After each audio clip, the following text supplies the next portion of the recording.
নববর্ষ ও বৈশাখী মেলার আয়োজন নিয়ে জানাতে এই মুহূর্তে নীলফামারী থেকে যোগ দিচ্ছেন আমাদের সহকর্মী আরফিনুল ইসলাম। যাচ্ছি তার কাছে। আরফিনুল, এই মুহূর্তে আপনি কি কি আয়োজন দেখছেন বর্ষবরণের আর বৈশাখী মেলায় যারা এসেছেন দর্শনার্থীরা কি বলছেন? বান্ডেল থাকলে প্রতি সেনমানিতে টাকা বাঁচবে। বিকাশ সেনমানি বান্ডেল কিনে জিতুন প্রতি লেনদেনে। আমি এই মুহূর্তে অবস্থান করছি নীলফামারী সৈয়দপুর উপজেলার কাশিরাম ইউনিয়নের কালীবাড়ি এলাকায়, যেখানে অনুষ্ঠিত হচ্ছে এটি বৈশাখী মেলা। এই মেলার ঠিক পাশেই একটি কালী মন্দির রয়েছে, আর এই মন্দিরটাকে কেন্দ্র করে এখানে প্রত্যেক বছর বৈশাখী মেলার আয়োজন করা হয়। কবে থেকে এই মেলা শুরু হয়েছে তা কেউ সুনির্দিষ্ট করে বলতে পারে না। এই প্রজন্মের মানুষরা তারা ধারণা করে বলছে যে 500 বছরেরও বেশি সময় ধরে এই মেলাটি এই এলাকায় অনুষ্ঠিত হচ্ছে। এই সৈয়দপুর একটি বাণিজ্যিক শহর হওয়ার কারণে এই মেলাটা রয়েছে একটি বাড়তি গুরুত্ব। এখানে আমরা আজকে দুপুর থেকে এই জায়গায় অবস্থান করছি। আমরা স্থানীয়দের সাথে কথা বলে যেটা জানতে পেরেছি, এই মেলাকে কেন্দ্র করে এখানে দাদারা নিয়ে এসেছেন তাদের নাতিদেরকে, নববিবাহিত বধূ নিয়ে এসেছে তার স্বামীকে, এবং অনেক বাবাই তার সন্তানকে নিয়ে মেলাস্থল ঘুরতে এসেছেন।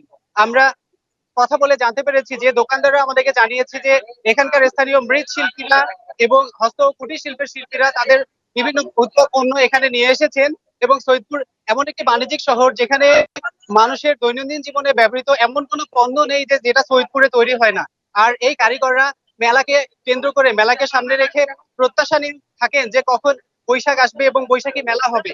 কারণ এই বৈশাখী মেলায় বিভিন্ন অঞ্চল থেকে মানুষ মেলা দেখতে আসে এবং তাদের বাড়তি বিক্রি হয়, যে কারণে এই মেলাস্থল স্থানীয় মানুষদের কাছে, কারিগরদের কাছে একটা বিশেষ গুরুত্ব পায়।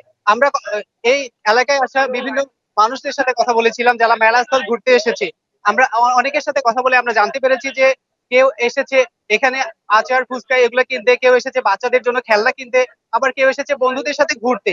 সব মিলিয়ে এই মেলাস্থল হয়েছে বাঙালিদের ইতিহাস ঐতিহ্যের একটি মিলন মেলা, যেটা শত শত বছর ধরে এই এলাকায় চলে আসছে। তো নীলফামারী সৈয়দপুর জি, উপজেলার কাশিরাম ইউনিয়নের কালীবাড়ি এলাকা থেকে এখানকার যে শতবর্ষী 500 বছরের অধিক একটি কালীবাড়ি মন্দির রয়েছে, এই মন্দির জি প্রাঙ্গণ থেকে আরফিনুল, এখানকার আপনাকে অসংখ্য ধন্যবাদ। বাংলা বর্ষবরণ ও বৈশাখী মেলার আয়োজন নিয়ে নীলফামারী থেকে জানাচ্ছিলেন আমাদের সহকর্মী আরফিনুল ইসলাম।